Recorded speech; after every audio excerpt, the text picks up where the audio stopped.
بات چھپی ہوئی نہیں ہے۔ اللہ کا فرمان اور قرآن کا اعلان واضح طور پر سب کے لیے ہے۔ ایک نہ ایک دن موت کا مزہ سب کو چکھنا ہے، اور اس سے پہلے ہمیں اور آپ کو کیا تیاری کرنا ہے یہ بھی ہم اور آپ جانتے بھی ہیں، سنتے بھی ہیں، سمجھتے بھی ہیں۔ بس دعا یہ ہے کہ اللہ اس پر عمل کی توفیق عطا فرمائے۔ حضرت ابو ذر رضی اللہ تعالی عنہ سے روایت ہے، فرماتے ہیں کہ اللہ کے رسول صلی اللہ علیہ وسلم نے مجھ سے ارشاد فرمایا کہ اے ابو ذر، میں نے عرض کی یا رسول اللہ میں حاضر ہوں، فرما بردار ہوں۔ فرمائے اللہ کے رسول میرے لیے کیا حکم ہے؟ تو جناب احمد مجتبی محمد مصطفیٰ صلی اللہ علیہ وسلم نے فرمایا، اے ابو ذر، جب لوگوں کو وبا گھیر لے گی تو اس وقت تم کیا کرو گے؟ کیا تم بھاگ کھڑے ہوگے یا صبر استقامت کا پہلو اختیار کرو گے؟ اور یہ یاد رکھو، ہر گھر، اور گھر سے مراد یہاں پر اصل گھر ہے، ایک تو وہ گھر جس میں ہم اور آپ دنیاوی اعتبار سے اپنی زندگی کو طے کر رہے ہیں، دن بھر کام کاج کیا، اس کے بعد پھر آرام حاصل کرنے کے لیے جو چار دیواری کو اوپر لنٹر پڑا ہوا ہے اس کے اندر ہم جا کر آرام اور سکون حاصل کرتے ہیں، اور یہ وقتی طور سے ہے جب تک آپ کی سانس کا دورہ چل رہا ہے، جب تک آپ اس سے فائدہ حاصل کر رہے ہیں۔ فرمایا اصل گھر جو ہے وہ قبر ہے، اور یہ یاد رکھو، توجہ سے سننے کی بات ہے، حضور نبی کریم صلی اللہ علیہ وسلم کا فرمان، یعنی گھر جو قبر ہے اس کی قیمت ایک غلام کو خریدنے میں قیمت ادا کرنا پڑتی ہے، آنے والے وقت میں آپ کو بھی اتنی قیمت ادا کرنے کے بعد اپنے مردے کو دفن کرنا پڑے گا۔ فرمایا کہ وبا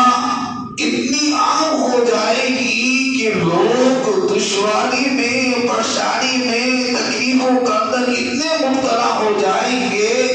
کہ اموات کی اتنی کثرت ہو جائے گی کہ لوگ دیکھنے کے بعد یہ پریشان ہو جائیں گے کہ ہم کریں تو کیا کریں۔ اور آپ اب بھی یہ دیکھتے ہیں کہ انسان کو پر ایک مصیبت اگر آ جائے، ابھی وہ حل نہیں ہوتی، دوسری مصیبت دستک دے دیتی ہے، اللہ سے دعائیں کرتا ہے، وہ پریشانی دور ہوتی ہے، ابھی اس سے نہیں نمٹا، تیسری پریشانی پھر آ کر اس کو گھیر لیتی ہے،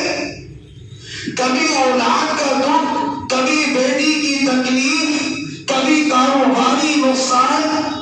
ایک بار ایک مصیبت آ رہی ہے تو انسان کے دل کا اندر ایک یہ خیال آتا ہے کہ اللہ میں کروں تو کیا کروں، یا تو کچھ کھا کے مر جاؤں یا پھانسی کا پھندا لگا کر گلے میں لٹک کے پڑ جاؤں، اور یہ انسان کی فطرت ہے۔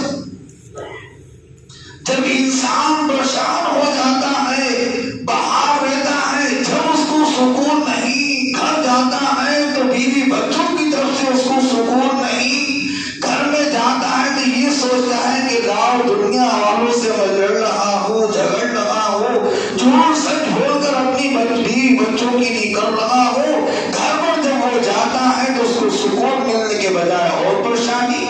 بیٹی نے آج یہ حرکت کی، بیٹے نے یہ حرکت کی، آج اس کو یہ معلوم ہے کہ مجھے کتنا نفع ہوا ہے، کتنا نقصان ہوا ہے، اس کو گھر میں جانے کے بعد تسلی و آرام ملنا چاہیے، تو پتہ چلا اس کے لیے گھر جانا اور مصیبت کا باعث بن جاتا ہے۔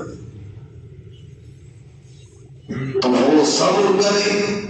تحمل و برداشت سے کام لیتا ہے تو زندگی کا سفر اس کے لیے آسان ہو جاتا ہے، اور اگر وہ گھبرا جاتا ہے تو گھبرانے کا اندر بھی کوئی اس طرح کی حرکت وہ اختیار کرتا ہے جیتے جی بھی اس کے لیے نقصان کا سبب ہونے کے بعد بھی اس کے لیے دشواری کا سبب بن جاتی۔ حماد بن سلیمان رضی اللہ تعالی عنہ فرماتے ہیں کفن چور کا ہاتھ کاٹا جائے، وہ گھر کے اندر داخل ہوا، کیا مطلب؟ یہ اشارہ ہے اور دور تک، یعنی کہ اللہ کے رسول فرما رہے ہیں ایک وقت ایسا آنے والا ہے کہ اگر تم کسی اپنے عزیز و اقارب کو دفن کرنا چاہو گے تو تمہیں جگہ میسر نہیں ہوگی، اس کی قیمت تمہیں ادا کرنا ہوگی جب کہیں جا کے تم اپنے عزیز و اقربا کو دفن کر پاؤ گے۔ اور انسان کی پریشانی کا حال اور تکلیف کا اور کمزوری کا حال یہ ہوگا کہ ادھر آپ اپنا مردہ دفن کر آئیں گے، دوسرا ضرورت مند آئے گا، قبر کھودے گا، کفن نکالے گا اور لے کر چلا جائے گا۔ یہ ہے کفن چور گھر میں داخل ہو گیا۔ مقصد کیا ہوا کہ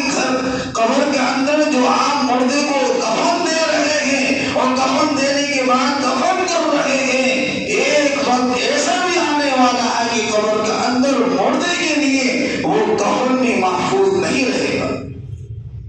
لوگ اس کو بھی چورا کر لے جائیں گے۔ آج آپ اپنے گھروں کا حال دیکھ لیں، 10 تالے لگا لیں، تجوریوں کو محفوظ کر لیں، جب آپ کی قسمت میں برائی ہے تو نہ 10 تالے کام کریں گے نہ تجوریاں کام کریں گے، اگر قسمت میں آپ کی نقصان ہے تو آپ کو ہو کر ہی رہے گا، اور اگر قسمت میں نقصان نہیں ہے تو کوئی لاکھ کوشش کر لے، آپ کو نقصان نہیں پہنچنا ہے تو کوئی پوری دنیا مل جائے، اور ملنے کے بعد اگر آپ کو نقصان پہنچانے کی کوشش کرے تو وہ ہرگز آپ کو نقصان نہیں پہنچا سکتی۔ دیکھیں آج ہم میں سے کتنے لوگ جو ہمارے یہی نماز پڑھتے تھے اور جگہوں پر بھی نماز پڑھتے تھے، جنہیں کتنے لوگ ہمارے سامنے سے چلے گئے اور کتنے آ رہے ہیں۔ اسی طرح آج ہمارے ایک مقتدی فہیم صاحب بھی ہم سے رخصت ہو گئے، کتنی انہوں نے تکلیفیں اٹھائی، پریشانیاں اٹھائی، یہ ہمارے اعتبار سے تکلیف و پریشانی تھی، مگر اللہ نے جب تک ان کا وقت رکھا تھا، جو ان کی لیے طے کیا تھا وہ وقت تھا ان کا،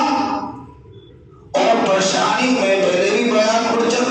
کر چکا ہوں، تکلیف پر اچھی انسان کو اوپر بھی آتی ہے اور بری انسان کو اوپر بھی آتی ہے، تو کوئی اپنی طرف سے یہ فیصلہ نہ کرے کہ تکلیف اس وجہ سے آ رہی ہے کہ وہ گناہ گار تھا، گناہ گاری کا کوئی سرٹیفکیٹ یا وہاں اس کے ماتھے پہ نہیں لگا سکتا، کیونکہ جب دنیا کے اندر کسی بندے کو اللہ تکلیف دیتا ہے تو پروردگار عالم اپنے محبوب کے صدقے میں جو دنیا کے اندر تکلیف دے رہا ہے اس کے لیے آخرت کو آسان کر دیتا ہے، اور اس کی قبر کی منزل کو اس کے لیے آسان کر دیتا ہے۔ اللہ کی ذات سے ہمیشہ اچھی امید رکھنا چاہیے اور ایک دوسرے کا ساتھ دیتے رہنا چاہیے، ایک دوسرے کی مدد کرتے رہنا چاہیے، چاہے وہ ہاتھ پیروں کے ذریعے ہو، مال کے ذریعے ہو، انسانیت کے ذریعے ہو۔ اگر کوئی انسان کسی مشکل کے اندر پھنسا ہوا ہے اور اگر آپ اس کو حل کر سکتے ہیں تو یہ آپ کی ذمہ داری ہے کہ آپ اپنے بھائی کو اس مشکل میں اس کا ساتھ دے کر اس کو اس پریشانی سے نکالنے میں اس کی مدد کریں۔ آپ کسی کی مدد کریں گے تو پروردگار عالم آپ کی مدد فرمائے گا۔ جب ہم کسی کی مدد کریں گے نہیں اور کسی کو تکلیف جب آئے گی اور اس کی تکلیف پر ہم انتہا ماریں گے، ٹھٹے ماریں گے، اس کا مذاق اڑائیں گے تو وہ انسان زندگی میں خود مر جائے گا۔ ایک تو وہ مرا ہوا ہے ہی، اوپر سے اور اس کو مار دیا جائے۔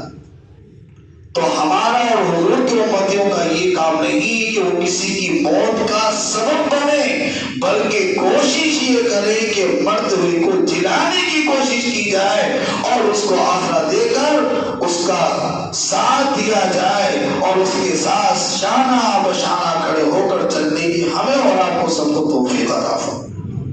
اللہ ہماری کمزوریوں کو، خرابیوں کو، جہالت کو، لاحقی کو دور فرمائے، نفسانیت کو دور فرما کر انسانیت ہم سب کے اندر پیدا فرمائے۔ بارک اللہ لنا ولکم فی القرآن العظیم انہ